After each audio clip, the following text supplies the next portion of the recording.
I just want to welcome everybody. I'm Joe Cicala. I have Dwayne Kyles with me. We have yet another webinar, probably the biggest announcement we've had in a very, very long time. I think you'll be very happy with the people who've been here before and have been following the Dream Exchange's progress. I know there are a lot of new people. We've had probably more people register for a webinar than we've had in a very long time. So we've got a lot of material to get through. I'm going to try to plow through everything because this is more informative and educational as a webinar than we've done in the past. And so here's what we intend to cover today. I'm going to introduce myself and Dwayne. We will do a little explanation for those of you who've never been here before. What is the Dream Exchange? What are our purposes? What problems do we intend to solve? And then I'm going to give you some very detailed data, not only on the announcement, but a little education on what the national market system is and the importance of our announcement and what it means for our mission.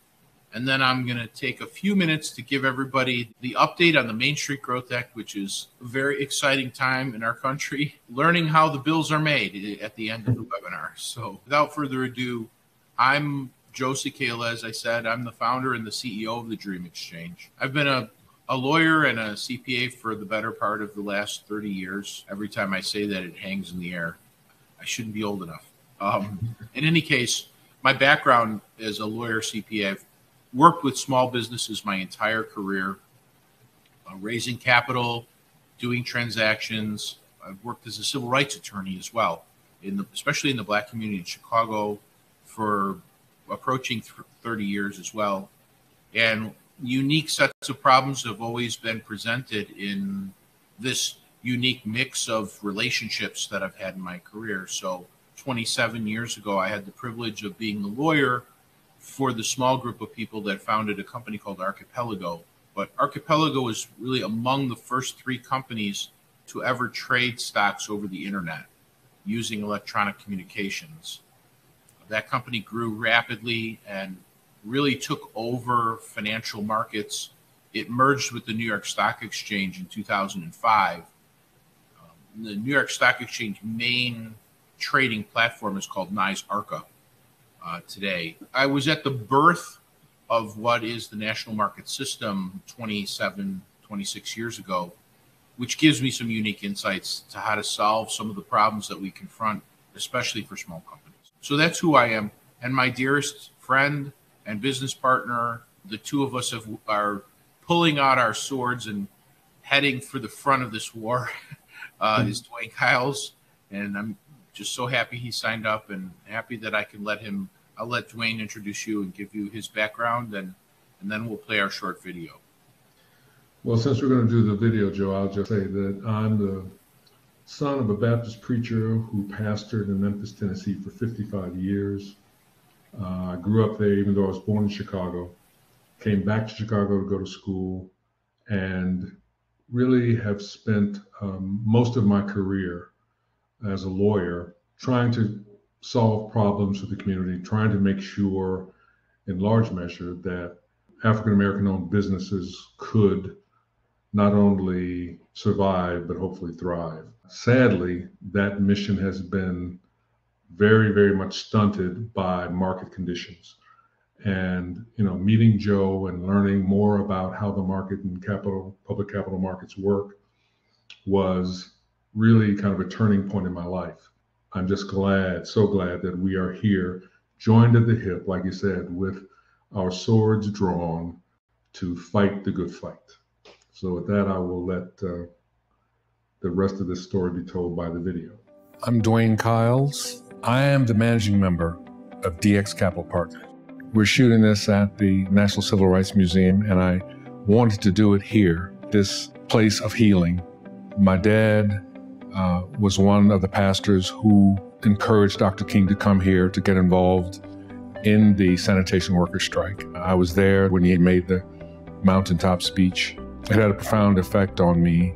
20 years ago, the average IPO was valued at about $61 million. Today, the average IPO comes in at a staggering $180 million.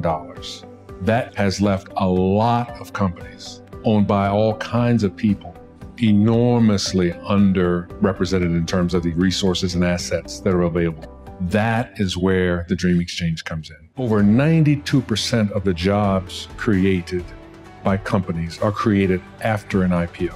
The Dream Exchange will actually create access for companies below 50 million in value to have a way of working their way into the capital systems and toward an IPO.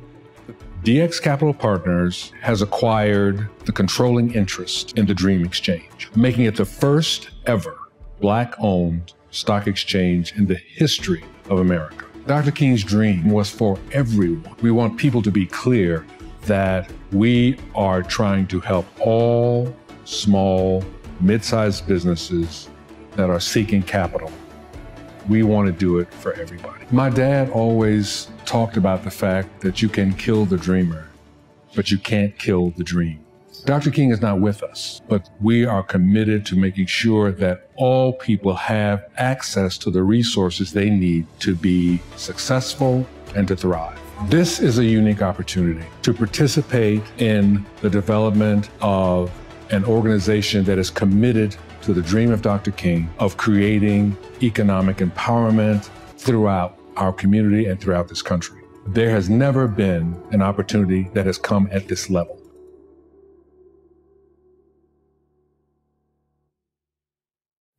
That video actually really inspires me. The purpose of what we're doing can't be understated. Today we're going to have more mechanics towards the end, which the mechanics of this have, I think, in the market overshadowed the purposes of the capital markets and stock exchanges in general. And we never want to lose sight of that. And Dwayne is really our leader who has helped create this kind of the center direction for me personally and for the Dream Exchange. Thanks, Joe. And you know, I feel the same way about you, my friend. But let me say this, for those of you that are not familiar with this photo, this was the March on Washington in 1963. I was a kid. I was a mere whippersnapper of a person at that point. But this event looms so large in our lives. What I want to draw from this particularly is that the problems that confront us as a nation, particularly the Black community as relates to business development, understanding what goes into accumulating money, deploying it intelligently, those problems have been with us forever.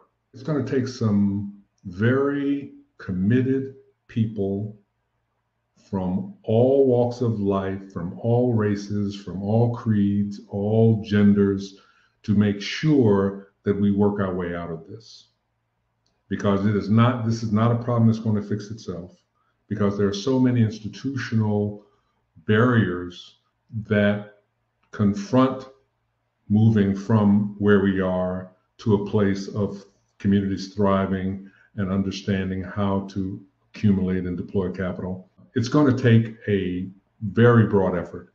And we have this picture there to remind us of the need for collaboration, partnership, of commitment, but also to remind us that it can happen, because the conditions of the United States when this picture was taken versus those that exist today. Now, some would say we've backtracked a little bit, but even I think the most cynical person would have to agree that having left Jim Crow segregation behind us for the most part, and really being able to have men, women, boys, and girls to participate in this economy fully is more a present opportunity than it has ever been.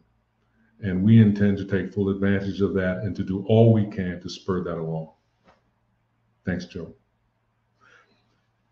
Access to public capital markets. I'm not going to read this to you, but I do want to point out the fact that we're talking about $142 trillion. That's trillion dollars that are traded, represented in transactions that happen with the existing exchanges. And of all of those transactions, less than 0.2%. 0.2% involve companies that are Black owned. So that graphic demonstrates how small a percentage that is.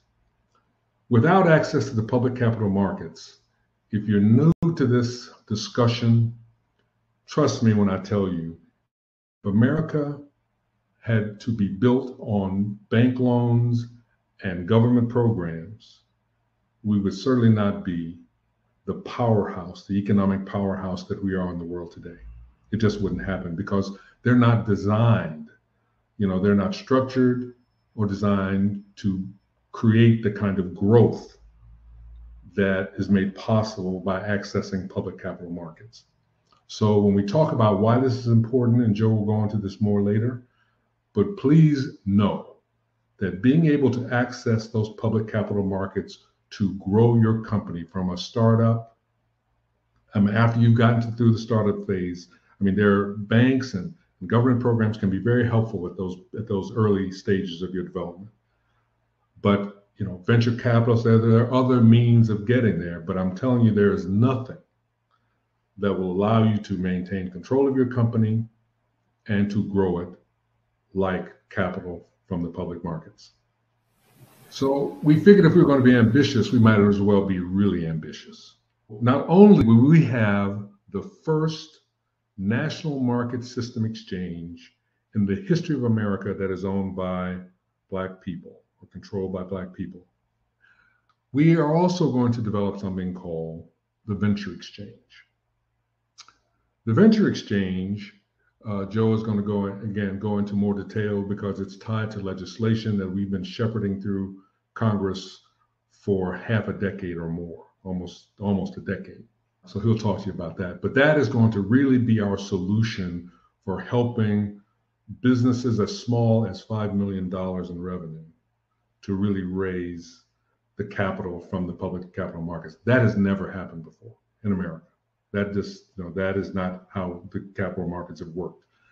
And if you think about it, the vast majority of companies in America fall into the category of between probably 5 million or less and say 50 to $100 million.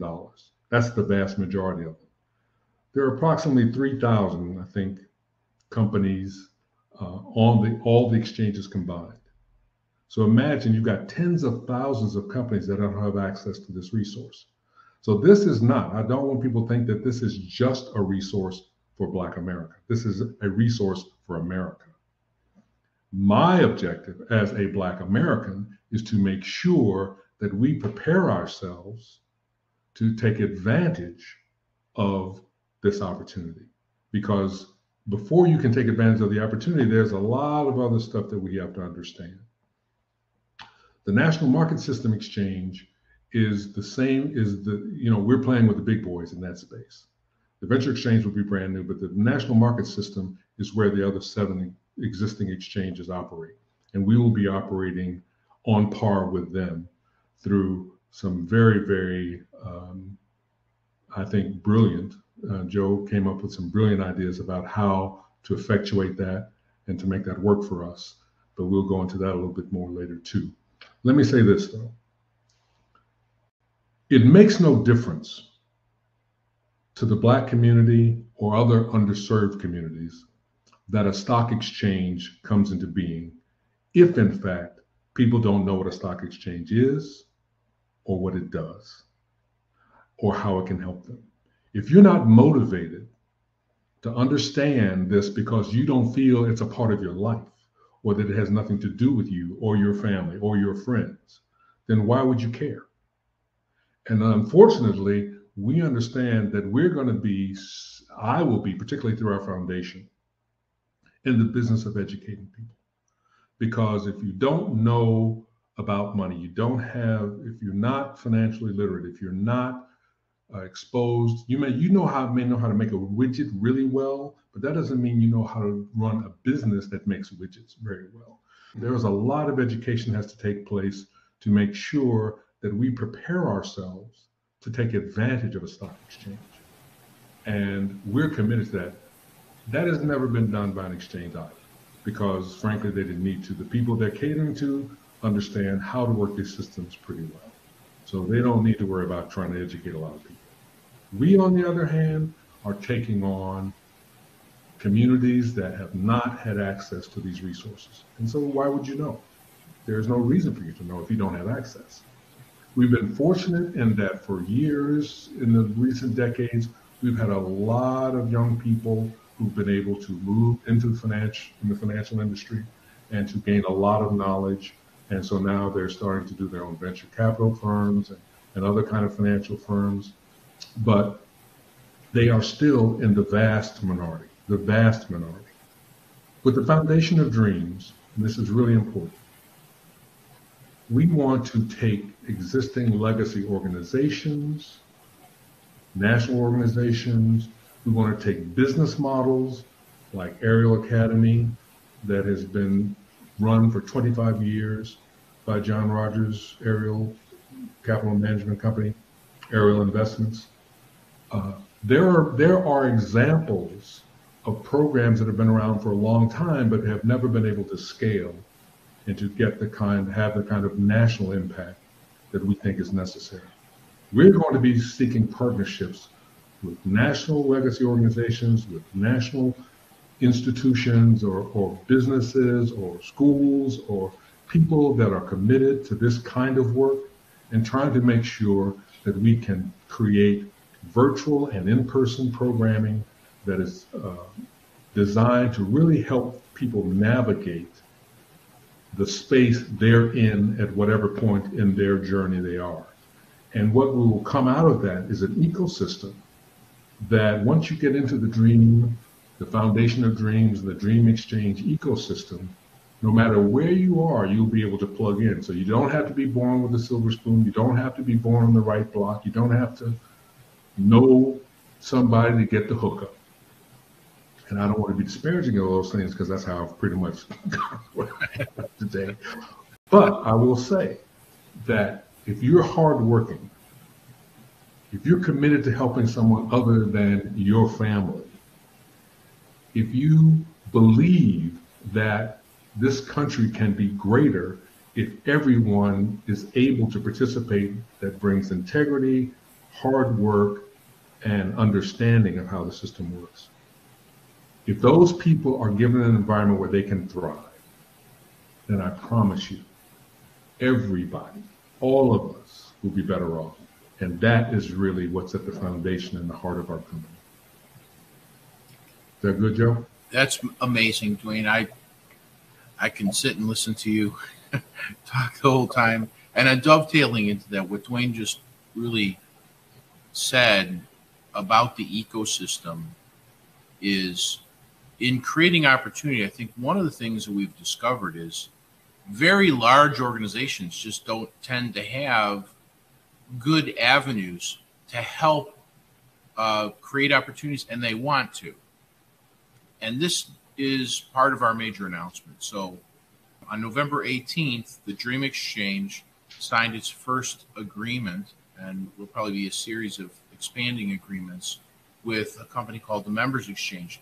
And I earlier mentioned Archipelago, and if people don't know Archipelago, well, very few of you probably will even know who the Members Exchange is.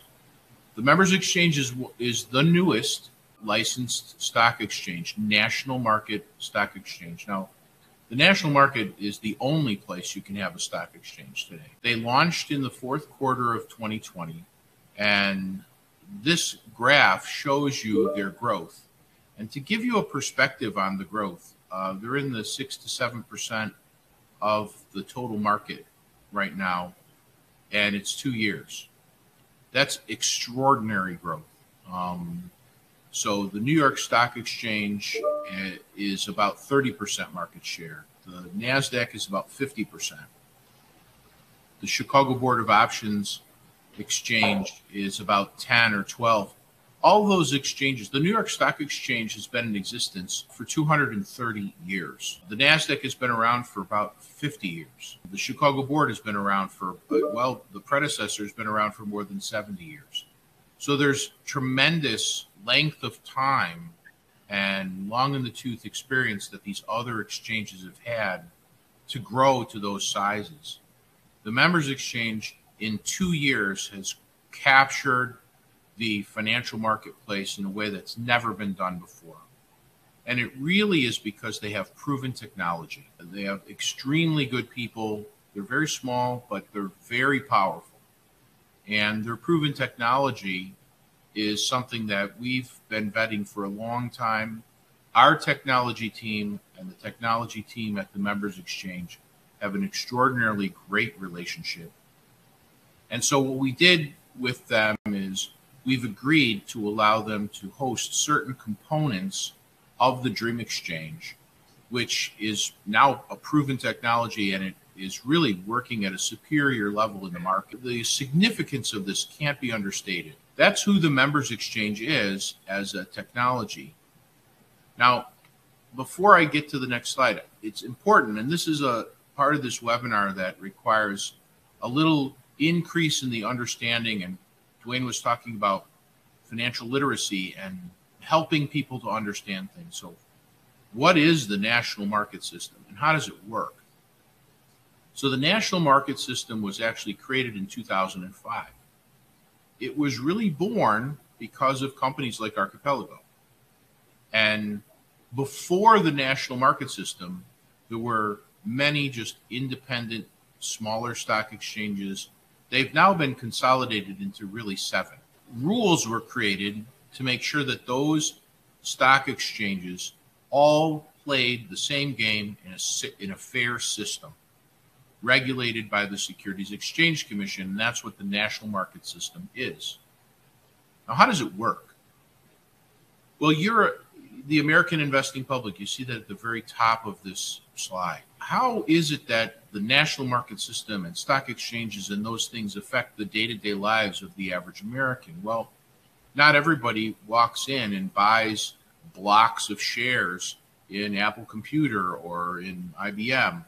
And in fact, if you did, by comparison to the overall ownership of those companies, it'd be very small amounts of money.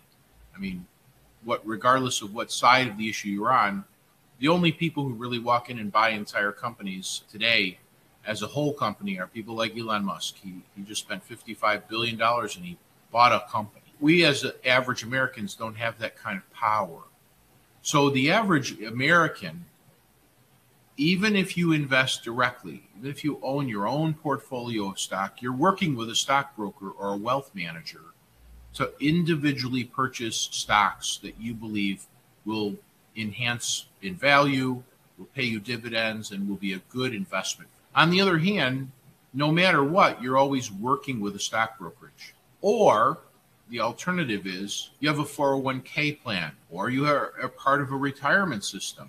If you work for the California Personnel System, you're at CalPERS, the New York Teachers Pension Union, the Chicago Transit Authority Pension Fund. Those are large organizations, or your 401k plan. Those large organizations pool the money of the American investing public, and they make decisions as to how that money will be invested every day. Well, they don't make those decisions independently. They actually hire stockbrokers or investment banks. Well, their customers are in that little darker blue box, brokerage firms like JP Morgan and Goldman Sachs and Merrill Lynch, and the household names of these firms that everyone seems to kind of know the name, but they're not exactly sure what they do. Well, what do? They're actually controlling how funds are invested in the public market system. They help the money be managed on behalf of large pools of money that are unions, pension funds, and municipal pension funds, and 401k plans. They're the high informed analysts that really help make good decisions to secure those investments on behalf of the American investing public. So the American investing public is a bit removed. In other words, like I was saying before, as a direct investor, there's a lack of significance. Small investors really just don't control the market. On the other hand, there's new phenomena occurring. There's a system called Robinhood. Many Americans invest through Robinhood into the stock market. Well, Robinhood cooperates with these brokerage as well. But the point I'm making is that the American investing public has a channel of use of this system. It's an ecosystem. And you channel your money whether you know it or not, and your life is either better or worse off by all the policies that are made by the Securities Exchange Commission and our government, as well as the investment policies of these very large firms. Those large firms are the means through which stock exchanges get to reach the American public. So what you see in this graph is you get the public and their money's going into these large sources of funds. And then the sources of funds are working with the brokerages, and those brokerages are deciding whether to purchase or sell stocks all day, every day. Shares of stock are traded every single day on our stock exchanges. In fact, over 3 trillion shares of stock are traded annually. And what that's called is order flow. Brokerages send their order flow into stock exchanges. And stock exchanges conduct through a set of rules, making sure that it's a fair and open marketplace, that the brokerages all have a fair chance to work on behalf of their clients. And the rules of the game are as simple as making sure that the purchase order was done correctly. So you see at the bottom where it says Dream Exchange, that darker navy box, there are components that we've already built for the most part that are the electronic mechanics of how that system works. It's actually extraordinarily complex. There's a display that's available to the stock brokerage. There's rule analytics that goes through in our system. There's integration between the rules and a network. And those integrations between those protocols and our network actually create something called the consolidated order book and a trade router. So that the trades, once given to the exchange, can match with other trades. And if you see off to the left, it says the national best bid, best offer. That's every single order that comes to a stock exchange arrives in the national best bid, best offer system at some point. Well, who participates in that? The New York Stock Exchange, the NASDAQ Stock Exchange, the Chicago Board of Options Exchange, and a small exchange called the Investors Exchange, and MEMX. And soon, this year, the Dream Exchange. We will be in the national market system buying, or at least executing the buying and selling of stocks, and we will be in exactly the same marketplace as all the other exchanges. What's important about this is certain of the technological advances, and our team is really extraordinary. Our chief technology officer and our exchange architect have designed something very unique, which we're sharing with the members exchange, and the members exchange has as well built something very unique, and they're sharing it with us. And that's today's milestone. Among the greatest minds for how the national market system stock exchanges technologically work have now joined forces. Coincidentally, the security of this is overwhelmingly important. And we too have a chief information security officer who's second to none. He's nominated for, it's called the CISO, Chief Information Security Officer. He's nominated for CISO of the Year. He's among the top 50 in the country. He's our CISO. So not only are we bringing our technology to bear, not only has that been recognized by the members exchange, their proven technology is what we selected. We vetted it. We think they're a great partner. We're going to share our information with them and vice versa over the coming months to establish really a state-of-the-art system which will drive more and more and more activity into our stock exchange. Of vital importance is the customers. These customers are what are referred to as members. They are the participants that actually really make up the determination of buying and selling and how money flows through our stock market system. And what's of vital importance is we need them. those are very good organizations that actually maintain a tremendous amount of integrity over how money is utilized in the investing system. Probably a topic for another day and a whole other webinar is an example of when you do not have a regulated market system, what can happen to the investing world. It's all over the news that there was the collapse of this FTX crypto market. That market doesn't exist here. It's not any part of what we do. It's exactly why the investment opportunity in that organization collapsed entirely. There's no regulator. There's no national market system. There's virtually nothing supporting these other kind of what are the cyber currency and cryptocurrency and Bitcoin markets. There's nothing there. We're playing in the 230-year-old proven system with now the firm Memex that has really superior proven technology. And when we do that, it's been widely recognized by the companies that have integrity and just don't arbitrarily lose their customers' money, that Memex works. And here you see the members of the Memex exchange. JP Morgan, Morgan Stanley, these are all household names. These organizations, in partnership with Memex, have really created a state-of-the-art kind of what the future of stock exchanges will look like and be. And we are now a full-on partner in that. And what I will tell you, utmost in the mind of the leadership, and I just had a meeting with their CEO, first and foremost in their mind was the Dream Exchange purpose to open this entire marketplace to the Black community, to the minority communities. And what we're doing, they see as of the utmost importance to open the doors to these organizations that are their members and will be our members, so as to open opportunity that has just never existed before. Wealth in our community in the United States of America is born because people have been able to participate in that system. In fact, Dwayne and I were having a casual conversation the other day, and I'm not exactly sure of her name. She's a major shareholder in BET. BET was the first Black-owned company to become a public company on the New York Stock Exchange. And she is a billionaire.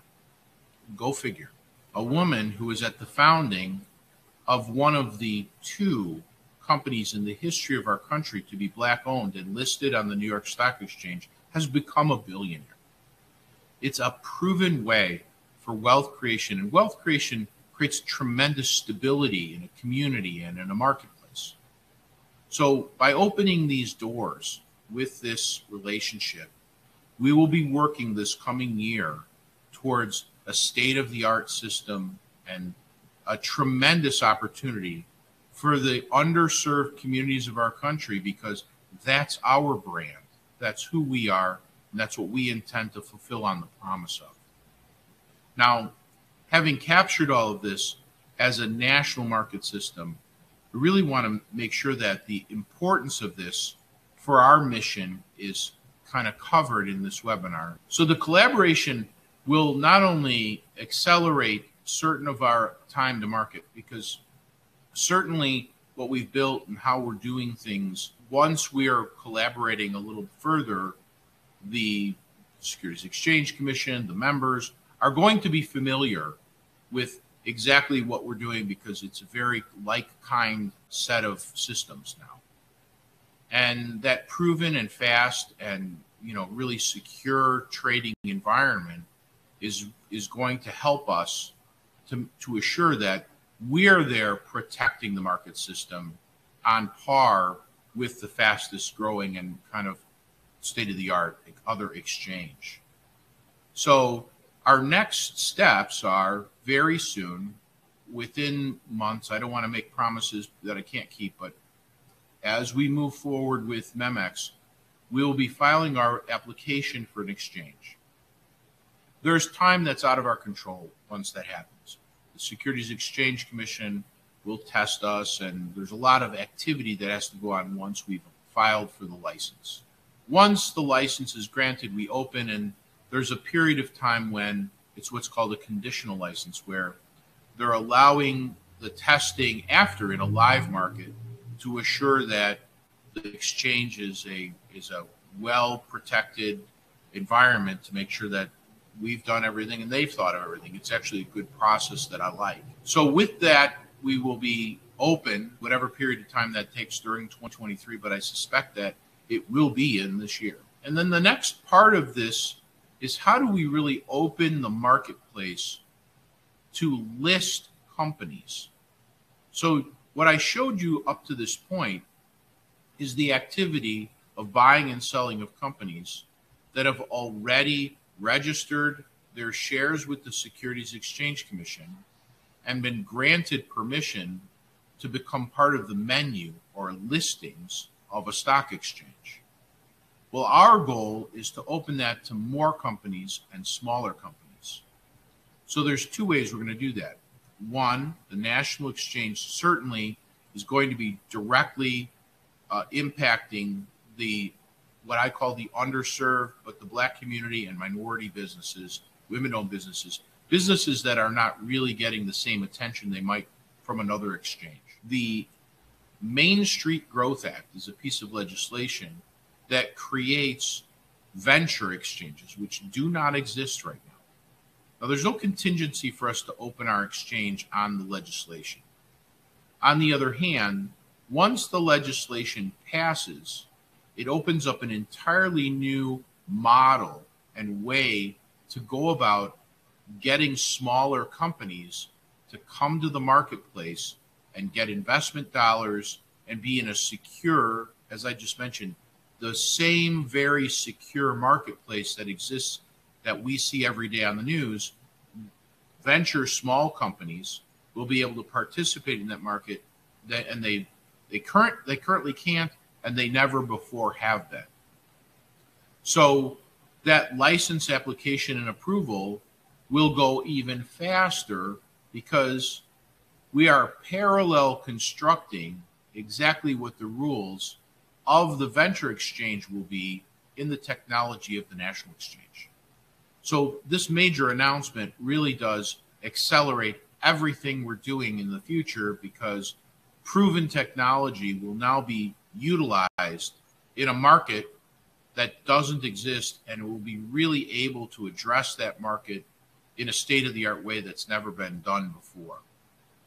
So upon passage of the legislation, then there's a short period of time, but it'll be shorter, I'm assuming, because of our proven technology in the national market as well. So, and I want to address this a little bit further because we have a lot of new people, and I want to take the time at this moment to recognize, and I hope I don't mispronounce his name, but Charles Dubois. The National Black Chamber of Commerce emailed its membership, and it was kind of short notice, but to attend the webinar, and I think we have many of the membership in the webinar right now.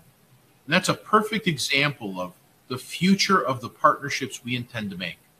Right. There are many, many, many small Black-owned companies who need to be informed about what we're doing, educated on the process to become part of the market system and really participate in this. Because at one time, now imagine small companies generally, Dwayne alluded to this, these exchanges are for everyone. Any entrepreneur who has a wonderful idea or a small company and they have good products and they can thrive and they can help us all survive with their products, they're welcome to participate. In fact, the slide I'm showing you shows that historically, small companies utilize the public markets well. So in 2000 and before, you'll see that the light blue part of this graph had hundreds of small companies coming to the marketplace. And there was a reason for that. The ability of intermediaries to make a living bringing small companies to the public marketplace was greatly enhanced because the technology wasn't available like it is today. So you needed the public markets to get the word out and to get trading and liquidity. So literally hundreds of companies every year, and this data goes back decades. Well, in 2000, you'll see that all IPOs generally, as well as the $50 million and under IPOs, shrank to almost non-existence. Like, we've had fewer 50 million and under IPOs in the last 20 years than we did in any one year before 2000. Now, we've kind of isolated the major reason for that. And the major reason was the national markets and the national market system changed. I talked about the advent of Archipelago. So the way intermediaries made money in the capital market system changed from company-oriented and organic company growth to volume-based. So if you don't have $1 billion IPO and the trading volume from your IPO isn't going to be enormous, the interest of intermediaries in helping your company is all but non-existent today. So what's been needed is a redesign of a very specialized marketplace called the venture marketplace. And that's what, in fact, the Main Street Growth Act is designed to do.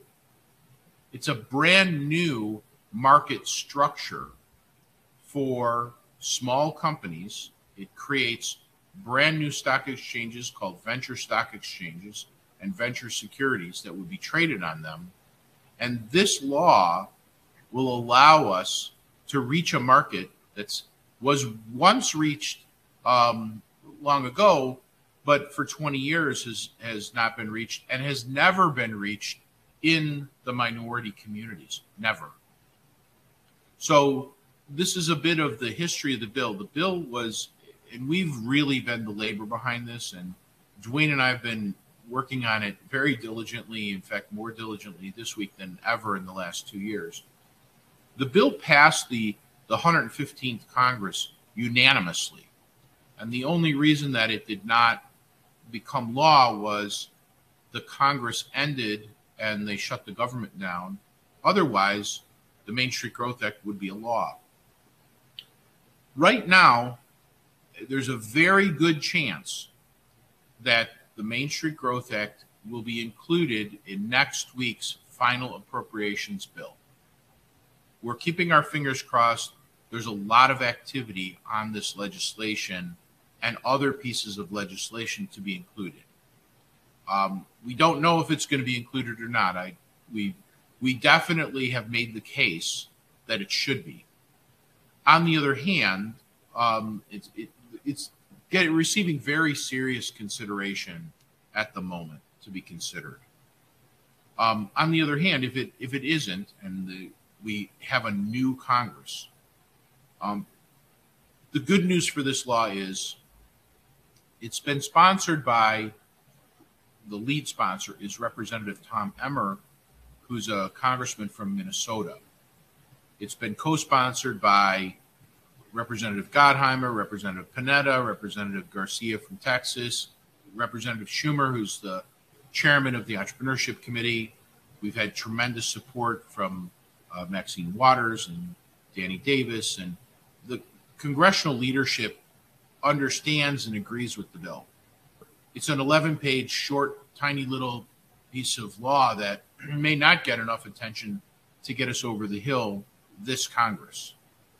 On the other hand, Representative Emmer will become the leader of what legislation gets moved through the House of Representatives on January 1st. So it's substantially likely, I think, he's going to pay attention to his own bill, which has been dormant for quite some time. The likelihood of this moving on extremely rapid rails in the coming year is, I think it's almost overwhelmingly given that it's a matter of when the law will pass, not whether. So we don't feel bad about it.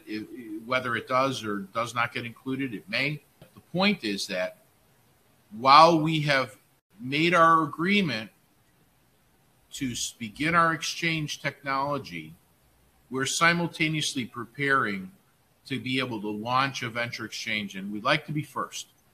And the second that law is signed, the ink won't be dry, and we intend to get moving to get the resources into the hands of the small businesses of America, and especially in the Black community. So the Main Street Growth Act is an extremely important piece of legislation. I hope next year I'm not asking, as I have at every webinar, please write your congressman. Right now, you could write them, and unless you can get to them in the next 7 days, it would be a letter poised for next year. So the Main Street Growth Act is of vital importance to the smallest of companies. We still will be able to help very small companies no matter what, and we will be able to educate the investing public on how to best utilize their brokerages and steer their own financial determinism into good investments. So our entire literacy program, the entire help to small businesses will still be there. This is an added benefit. It's kind of the cherry on the sundae for us, because we will still be looking at listing very, very small companies no matter what. This just allows us to put them into a different marketplace and add our help in ways that we could not without the legislation. No, I've gotten almost all the way, and we did it. Dwayne, we did a great job. Usually we go over an hour, but I wanted to leave a little bit of time because my team gathers in the chat different offers and different questions, and they usually give me a summary of everything. So let me say this, Joe, while you're doing that. Mr. DeBow did join us from the National Black Chamber. He is actually on the webinar today. So shout out to you, Brother DeBow. We sincerely appreciate your willingness to put this information out to your membership on such short notice. We hope it's going to be something that they are really glad that they did, and we'll appreciate you and us for that. But thank you, because we appreciate you. Yeah, I echo Dwayne's remarks, and that was actually the first thing on here was Mr. DeBow is on the webinar, and so are many of his members. So thank you. So the top question is, what's the goal for 2023? The goal for 2023 is completing the state-of-the-art design of our trading technologies, which will then ship off to the Securities Exchange Commission so that we can become licensed and operational as a national exchange. That's the main goal. Depending on what happens this next week, it will also be making sure that the focus of the Main Street Growth Act and small company listings are created. So those are our two main programs, is building our machinery and really doing what we're doing right now, which is getting the word out, because the other main goal is developing the consultative process and literacy programs for small businesses so they understand the market and are able to participate in it fully as we work through the year. So that's our kind of our top three priorities for the coming year. Another question is, when will there be a list of companies that are listed on our exchange? As a national exchange, any current company, doesn't matter whether it's Apple Computer or a small public company from Nebraska, any of those companies will be carried on our exchange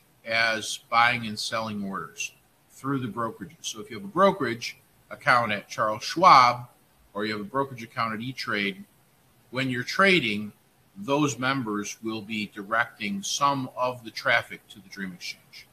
So that's going to happen no matter what.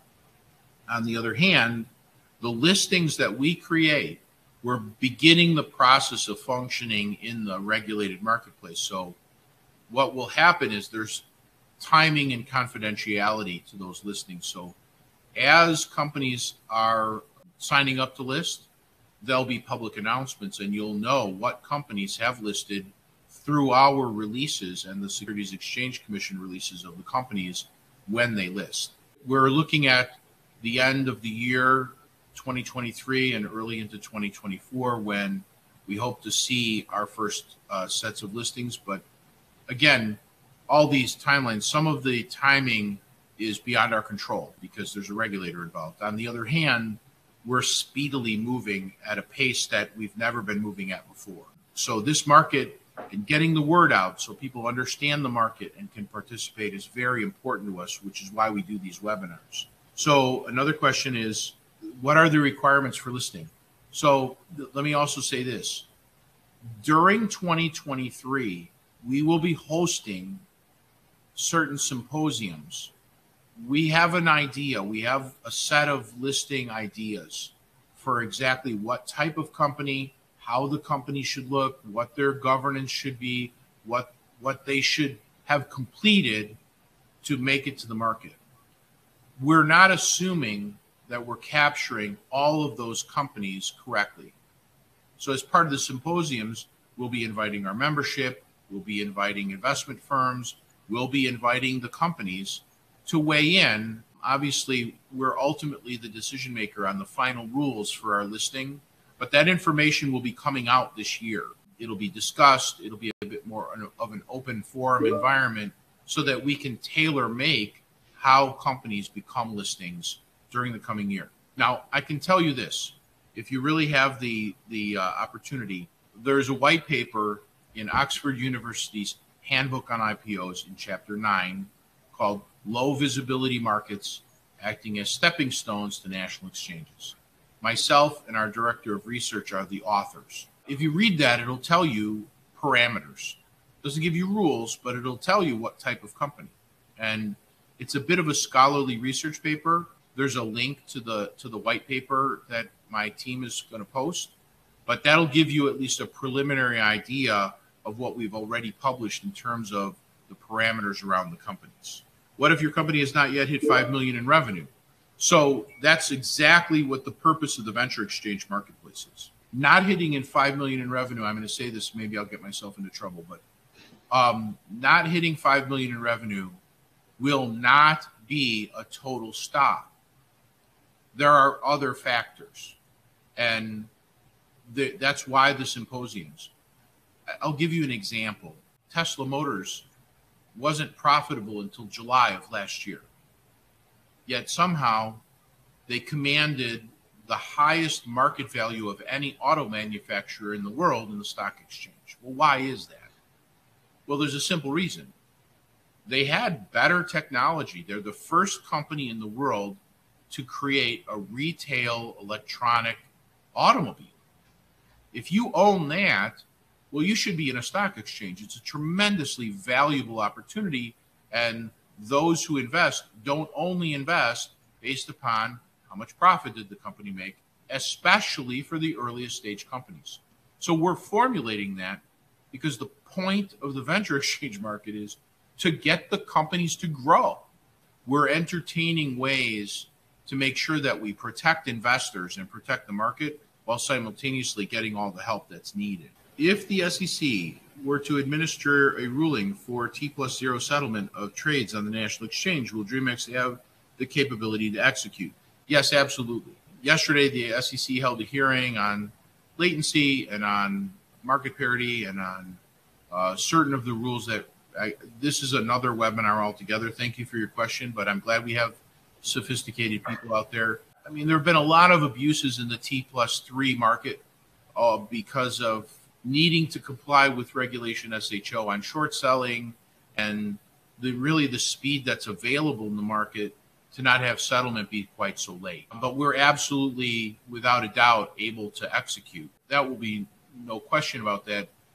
We have to create some internal policy on how we intend to treat what are kind of abuses of short selling that have gone on in the recent past. I think all the exchanges are kind of collaborating to work out some solutions so that T+0 is actually a favorable thing in many respects. So we will be finding out and publishing it alongside other exchanges. One of the other things that's important here is every stock exchange in the national system is required to publish what's called the National Market Plan. The group of exchanges get together. They're not working against one another so much. They're working in collaboration to make sure that there's a fair market, because, you know, everyone wants to do the right thing for their customers. So the T+0 is probably going to be a part of considerations of the National Market Planning Group, which we will be a part of, as I refer to this, the seat at the table for our community. We will be there weighing in on decisions in relation to that. My questions are flying. Will we be able to list companies larger than that? And how is it different from OTC markets? Okay, so two things. Yes, absolutely.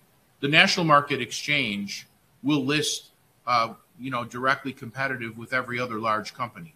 So we can, the sky's the limit. How are we different from OTC and the venture exchange? How's it different? The over-the-counter markets, little known fact, OTC markets is a stock broker. It is not a stock exchange. It actually has no obligation to impose national market rules to protect investors. It's a marketplace, certainly, where you can go to that brokerage and buy and sell very small companies, which are significantly more speculative. As a stock exchange, if a company's listed, unlike OTC markets, we're obligated to go through listing standards. So stock exchange marketplaces are significantly more trustworthy than the OTC markets. And my suspicion is that a significant number of the really transparent and valuable OTC companies are more likely to migrate to the venture marketplace because they're smaller in size and will need the help that venture exchanges can deliver in liquidity, while simultaneously not being confused with an OTC stock that just requires the investor to do a tremendous amount of vetting themselves. Stock exchanges that list companies create a standard by which the investing public can rely on and trust the market. That's the major difference between venture exchanges and the OTC. These are great questions. So hang on.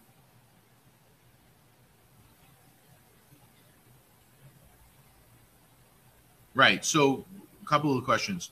So how are we going to be competitive against other quote unquote ventures? Well, there are no venture exchanges today. Let's make sure that's understandable. On the other hand, there are organizations that are trading privately held shares. And there are VC companies that are trying to create liquidity for privately held companies. We're not really in competition with them at all. The likelihood is, because their investors have to be accredited investors, they are vetting their investor pool to make sure that their participants are more in a club. It's a much more exclusive marketplace. They're trying to reach a broader market. They are. On the other hand, they won't be licensed stock exchanges unless they become a venture exchange, and there probably will be more than Dream Exchange Venture Exchange out there. But it's a very different marketplace, because when you're going to those exclusive NASDAQ private markets or Shares Post or one of the other private marketplaces, those marketplaces are not exchanges. It's a way to try to get an investment and get in early on some of those stocks. I'm not disparaging them. The likelihood is that those organizations will cultivate listings for us. It's likely we'll partner with them at some point, because at some point they won't carry the traffic that we will for the entire national market and the entire American investing public. Have we filed our Form 1? We have not filed our Form 1. We will be doing so this year. Is our trading technology proprietary? It absolutely is. This is part of the delicate nature of the agreements we've had to work out and are continuing to work out with the Members Exchange. What we're doing is very different than other exchanges. And we do have proprietary information and code, as does the Members Exchange, as does every exchange. So yes, it's our version of state secrets. So we do have our own, really, I can't compliment our technology team. In fact, if you go to our website, actually we're going to be launching a brand new website any day, there'll actually be videos of our technology team talking. So some of the questions in a couple of days, you'll be able to go to the website and meet our technology team and listen to them talk, and they'll tell you, without telling you the proprietary nature, how both our technology as well as the purpose. What I'm really impressed by is these extremely capable Ivy League engineers that we've hired, second to none electrical engineers, who will tell you they want to do this for the purpose of creating opportunity in the markets. It's an extraordinary set of videos, so you'll be able to see that. I've heard you on a podcast. Believe me, on the wall of my office, there is a 4-foot by 2-foot sign. It says, "Get open." We're doing this every day, folks. And sometimes when we're talking, there's a bit of a casual nature to it. There have not been very many stock exchanges created in the history of our country. Add to that we're creating a state-of-the-art technology exchange. Add to that we're changing the mechanics to open up an increased marketplace opportunity for the whole country. Add to that we're appealing and directing everything we do into the Black community. So while we may pause on how our rule book is done or how our Form 1 is going to go in, and I've been pausing because our goal is to get it as close to perfect as possible. We haven't missed any deadlines. We haven't missed any milestones. We haven't made promises we can't keep. We have a wonderful group of investors and a capital partner who's amazing. So our team and our kind of the ownership base are over the top happy with our progress. The question of when we launch, when we fire that out, because once fired, we can't get it back, is being carefully scrutinized. We're working with a general counsel who's the former general counsel at the National Stock Exchange. So everything we're doing is not just to get it done and get it out there and paint a crayon picture. We're working on a work of art, and we want it to be something that lasts and something that's perfect. So a month delay in the grand scheme of what is going to be a decades-long change long after I'm no longer here is why we are being so careful and making sure it has a certain amount of perfection. So we're expecting that the Form 1 will go out very soon. I can tell you with a certainty it very likely won't be within first quarter. I don't think it will be third quarter. So sometime between now and midsummer, I suspect we will be pointing people to the website to look at the rule book, pointing people to the website to look at our national market plan, and a lot of these questions will be more easily answered because you can read it for yourself instead of hearing it on a podcast. With respect to headlines about Microsoft, Google, Amazon, they're partnering with some exchanges. Does that impact, help, hurt our strategy that we're taking with Dream Exchange? So a lot of those, I would call them strategic relationships that are being created across the exchange industry, not only in the United States, but globally.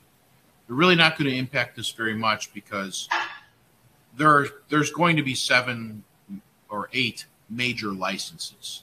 And what I showed you in terms of the flow of money in the brokerages and the memberships, we're a very unique brand. No one has our brand.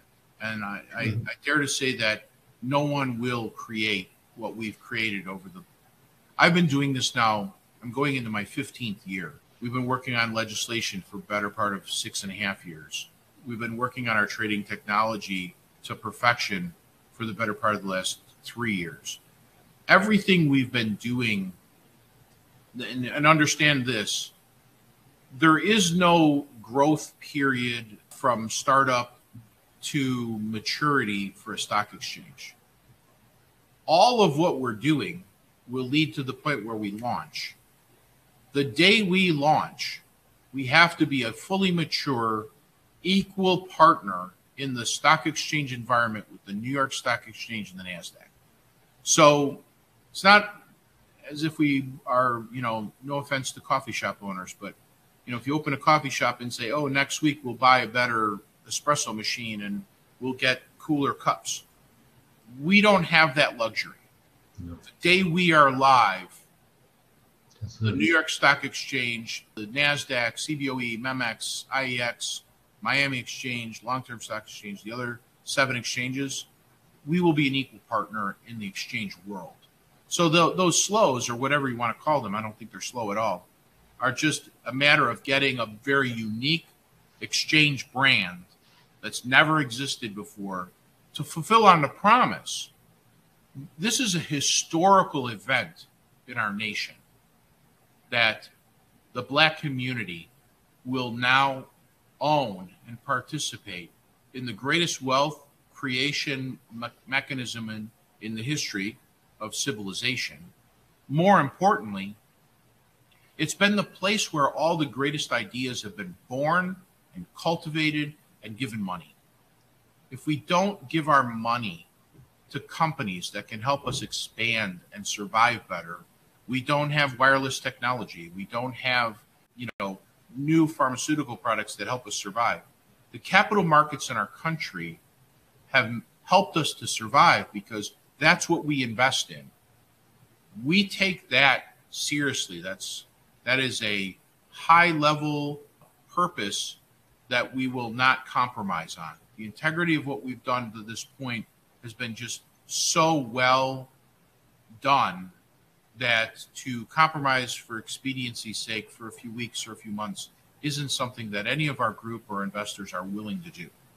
So the fact is that these other partnerships that are being created and the whole thing that's about to erupt in terms of unregulated financial markets and crypto, we have no part in any of that. And until we can really make sure that our market will have integrity as a rule and as a policy within our company, we just don't do it. Dwayne is adding there'll be announcements on this. We waited a long time for this announcement.